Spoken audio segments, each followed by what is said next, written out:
Maharashtra superfast news चॅनलमध्ये आपले सहर्ष स्वागत आहे।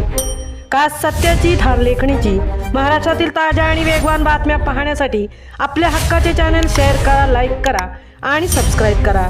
धन्यवाद। धुळे महापालिकेत महिला नगरसेवकांमधून कोण होणार महापौर?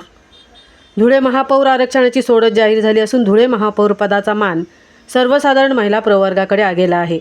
त्यामुळे भाजपा पक्ष महापौर पदासाठी जुन्यांचा विचार करेल की नव्या व्यक्तीला संधी देईल याची धुळेकर जनतेमध्ये उत्सुकता आहे। धुळे महापालिकेत भाजपाने एकहाती सत्ता मिळवली आहे। महापौर पदासाठी सर्वसाधारण गटातून महिला आरक्षण आहे। त्यामुळे महापौर पदासाठी उत्सुक भाजपाकडून निवडलेल्या 50 नगरसेवकांपैकी तब्बल 28 महिला नगरसेविका आहेत।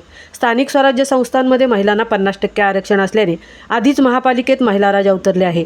त्यामुळे या 28 महिला नगरसेवकांमधूनच एक महिला महापौर होणार आहे। भाजपाकडून निशा महाजन, मायादेवी परदेशी, उज्ज्वला भोसले, वंदना भामरे, किरण कुलेवार, कल्याणी अंपळकर, सारिका अग्रवाल आदी नगरसेविका इच्छुक आहेत। धुळे महापालिकेला आपल्या 11व्या महापौर पदाची प्रतीक्षा आहे। ती संधी कोणाला द्यायची याचा सर्वस्वी निर्णय भाजप पक्षश्रेष्ठी घेणार आहेत। त्यात पालकमंत्री नामदार जयकुमार रावल, आमदार अनुप अग्रवाल, भाजपा जिल्हाध्यक्ष गजेंद्र अंपळकर यांची भूमिका महत्त्वाची असणार आहे। भाजपा पदाधिकारी, कार्यकर्ते व धुळेकर जनता यांच्यात धुळ्याच्या महापौरपदी कोण विराजमान होईल याची चर्चा चांगली रंगली आहे। महाराष्ट्र सुपरफास्टसाठी अशोक गोपाळ, तृप्ती भोईर, धुळे।